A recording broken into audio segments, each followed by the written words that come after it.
ಬೆಳಗಾವಿ ಜಿಲ್ಲೆ ರಾಯಬಾಗ ತಾಲೂಕು ಪರಮಾನಂದವಾಡಿ ಗ್ರಾಮದಲ್ಲಿ 2019ರಲ್ಲಿ ಅಪ್ರಾಪ್ತ ಬಾಲಕಿಯ ಮೇಲೆ ನಡೆದಿದ್ದ ಕ್ರೂರ ಅತ್ಯಾಚಾರ ಮತ್ತು ಹತ್ಯೆ ಪ್ರಕರಣದಲ್ಲಿ ಆರೋಪಿಗೆ ಗಲ್ಲು ಶಿಕ್ಷೆ ವಿಧಿಸಲಾಗಿದೆ.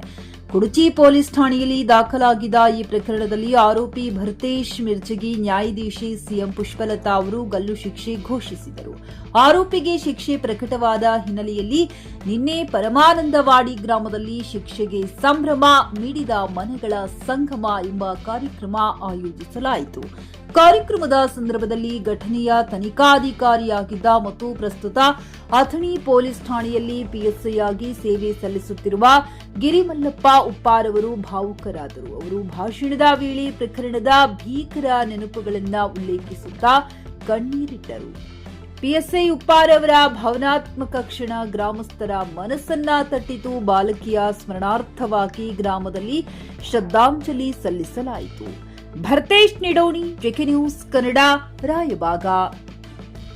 ಮೊದಲಿಗೆ ಈ ಒಂದು ಶಿಕ್ಷೆ ಆಗಲಿಕ್ಕೆ ಕಾರಣೀಭೂತರಂತ ಈ ಪೊಲೀಸ್ ಇಲಾಖೆ, ನ್ಯಾಯಾಂಗ ವ್ಯವಸ್ಥೆ ಮತ್ತು ಈ ಸಮಾಜಕ್ಕೆ ನನ್ನ ವೈಯಕ್ತಿಕವಾಗಿ ಮತ್ತು ಪೊಲೀಸರ ಇಲಾಖೆ ತುಂಬರವಾದ ಧನ್ಯವಾದಗಳನ್ನು ಸಲ್ಲಿಕೆ ಇಷ್ಟಪಡ್ತೀನಿ.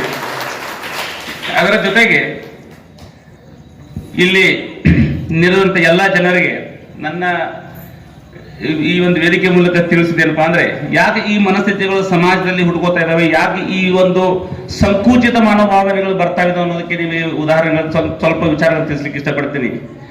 ಏನಾಗ್ತಿದೆ ಅಂದ್ರೆ, ಇತ್ತೀಚಿನ ಈ ದುಡಿಮೆ ವಿಚಾರದಲ್ಲಿ, ಇತ್ತೀಚಿನ ಈ ಗಳಿಕೆಯ ವಿಚಾರಕ್ಕೆ ನಾವೆಲ್ಲ ಬೆನ್ನ ಹತ್ಕೊಂಡು ನಮ್ಮ ಮಕ್ಕಳು ಯಾವ ರೀತಿ ಬೆಳೀತಿದ್ದಾರೆ, ನಮ್ಮ ಮಕ್ಕಳು ಏನು ಮಾಡ್ತಾ ಇದ್ದಾರೆ, ನಮ್ಮ ಮಕ್ಕಳನ್ನ ಯಾಕೆ ಹಾದಿ ತಪ್ತಾ ಇರೋ ಅನ್ನೋ ವಿಚಾರ ನಾವೆಲ್ಲ ಮರಿತಾ ಇದ್ದೀವಿ.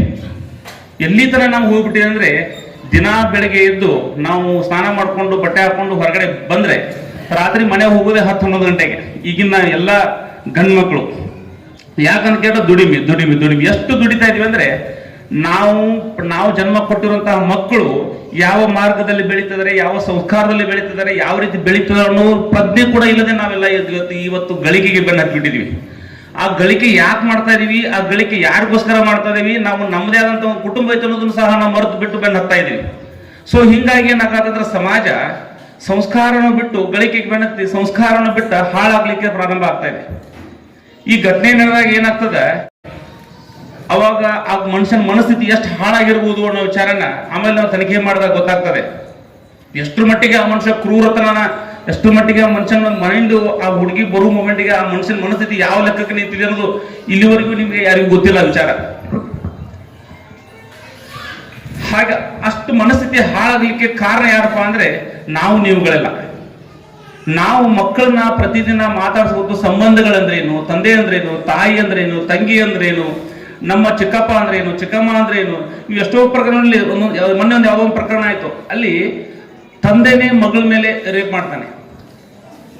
ಅಂತ ಪ್ರಕರಣ ಸಹ ನಾವು ಈ ಜಗತ್ತಲ್ಲಿ ನೋಡ್ತಾ ಇದೀವಿ. ಕಾರಣ ಅಷ್ಟೇ, ನಾವು ಸಂಬಂಧಗಳ ಬೆಲೆಯನ್ನ ನಮ್ಮ ಮಕ್ಕಳಿಗೆ ನಾವು ಕಲಿಸಿಕೊಡೋದ್ರ ಬಿಟ್ಬಿಟ್ಟಿವಿ.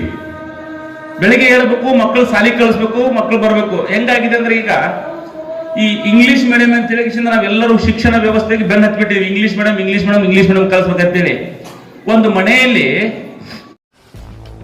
ಗ್ರಾಹಕರ ಸ್ಯಾಟಿಸ್ಫ್ಯಾಕ್ಷನ್ ನಲ್ಲಿ ನಂಬರ್ 1 ತೃಪ್ತಿಕರ ದೈಹಿಕವಾದ ಹುಮ್ನಾಬಾದ್ನ ಎಸ್ವಿ ಟಿವಿಎಸ್ ಶೋರೂಮ್ ನಿಮಗಾಗಿ ತರುತ್ತಿದೆ ಹೊಸ ಮಾಡೆಲ್ಗಳ ಹೊಸ ಬೈಕ್ಗಳು. ಇಲ್ಲಿ ಟಿವಿಎಸ್ ನ ಸ್ಪೇರ್ ಪಾರ್ಟ್ಸ್ ಹಾಗೂ ಸರ್ವಿಸ್ ಕೂಡ ಲಭ್ಯ. ಹಾಗಿದ್ರೆ ತಡೆಯಾಕೆ ಹಿಂದೆ ಭೇಟಿ ನೀಡಿ. ನಾಗಲಕ್ಷ್ಮಿ ದಾಬಾ ಹತ್ತಿರ, ಗುಲ್ಬರ್ಗಾ ರೋಡ್, ಹುಮ್ನಾಬಾದ್. ಹೆಚ್ಚಿನ ಮಾಹಿತಿಗಾಗಿ ಸಂಪರ್ಕಿಸಿ 8494951009.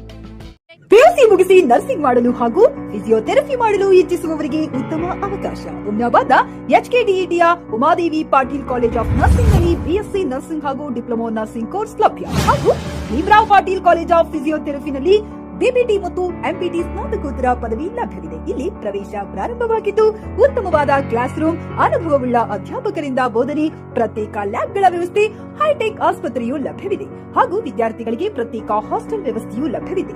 ಹಾಗಿದ್ರೆ ತಡೆಯಾಕೆ, ಹಿಂದೆ ಭೇಟಿ ನೀಡಿ. NH65 ರಸ್ತೆ, ವೀರಭದ್ರಗಿರಿ, ಸಿಂಗನಕೀರ ಕ್ರಾಸ್, ಹುಮ್ನಾಬಾದ್. ಹೆಚ್ಚಿನ ಮಾಹಿತಿಗಾಗಿ ಸಂಪರ್ಕಿಸಿ ಆಡಳಿತಾಧಿಕಾರಿ ಡಾಕ್ಟರ್ ಸದಾನಂದ ಪತ್ರಿ 9019078988.